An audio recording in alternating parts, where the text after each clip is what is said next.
Sa kanyang isipan, alam niyang kung isa-isa lang ang kanyang kalaban, madali niyang matatalo ang bawat isa. Ngunit dahil sa mahusay na koordinasyon ng tatlo, hirap siyang makahanap ng puwang, mabilis, eksakto, at delikado ang kanilang mga galaw. Naalala niya sina Shiva at Rudra, dalawang makapangyarihang nilalang na parang pinagsamang puwersa ng tatlong kaharap niya ngayon. Mas malakas, mas nakamamatay, at sa isang banda, isang nakakatawang paalala ng kanyang nakaraan. Bagamat si Indra ay isa ring makapangyarihang nilalang, kinikilala pa rin niya si Shiva bilang pinakamalakas sa buong Hindu pantheon. Dahil dito, si Shiva ang naging pinuno ng kanilang kaharian at simbolo ng tunay na kapangyarihan. Samantala, ipinakita rin ang presensya ng mga kaalyado nilang Indian gods.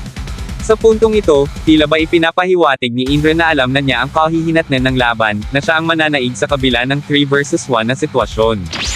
Bigla siyang sumugod kay Xuanwo, isang iglap lang at nagulat si Xuanwo sa bilis ng paglapit.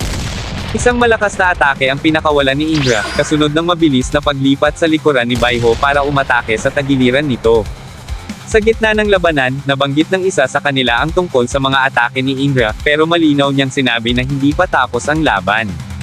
Nandoon pa si Qinglong, ang kanilang alas. Mula sa likuran ni Indra, sumulpot ito, tanggen ng espada at handang umatake.